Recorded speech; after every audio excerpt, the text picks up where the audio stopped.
जादुई मटका। एक छोटे से गांव में एक गरीब किसान रहता था। उसके पास थोड़ा खेत था जिसमें वह दिन भर कड़ी मेहनत कर अपने परिवार का गुजर बसर चलाता था। उसकी कड़ी मेहनत से खेत में अच्छी पैदावार होती थी। एक दिन खेत की खुदाई करते वक्त उसे एक गड़ा हुआ मटका मिला। वह मटका बहुत बड़ा था कि उसमें एक इंसान ही समा जाए। किसान उसे देखकर आश्चर्यचकित रह गया। उसने सोचा, इसमें तो बहुत सारे लोगों के लिए खाना बन सकता है। उसने मटके को खेत से बाहर निकालकर बाहर एक पेड़ के पास रखकर फिर से काम में लग गया। और दोपहर के समय जब आराम करने के लिए खेत से बाहर आता है तो पेड़ के नीचे बैठकर कुदाल को वह घड़े में रख देता है। थोड़ी देर बाद जब वह उठा तो उसने देखा मटके में एक नहीं पूरे 100 कुदाल थी।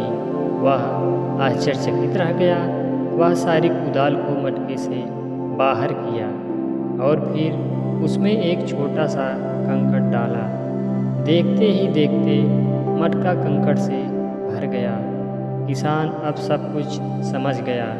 यह कोई साधारण मटका नहीं है, यह एक जादुई मटका है जिसमें कुछ भी डालो वह 100 गुना हो जाता है। वह उस जादुई मटके को घर लाया। अब उसे जब भी किसी चीज़ की आवश्यकता पड़ती तो उसमें वह थोड़ी सी चीज़ डाल देता और उसके बदले वह 100 गुना पा जाता था। अब किसान को किसी भी चीज़ की कमी नहीं थी। वह दिन पे दिन धनवान होता चला गया। किसान के समृद्धि की बात धीरे धीरे चारों तरफ फैल गई और राजा तक पहुंची। राजा उसका भेद जानने के लिए किसान के घर गुप्तचर भेजा।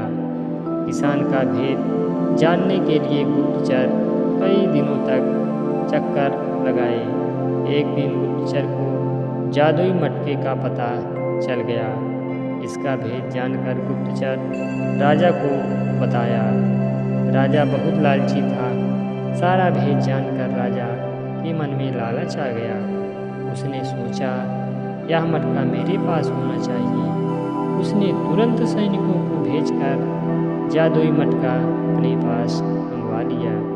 सैनिकों के पीछे पीछे किसान भी राजा के पास आ पहुंचा।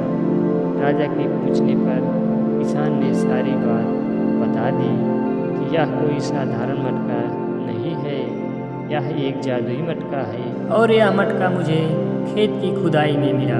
राजा ने कहा, राज्य के किसी भी वस्तु पर सर्वप्रथम राजा का अधिकार होता है, अतः यह अब तुम्हारे पास नहीं मेरे पास रहेगा। किसान अब क्या करता, वह वहीं खड़े खड़े सब कुछ देखता रहा।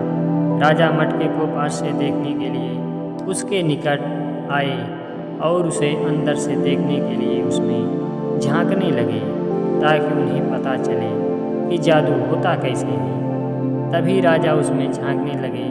तभी अचानक उनका पैर फिसल गया और राजा उसमें गिर गए।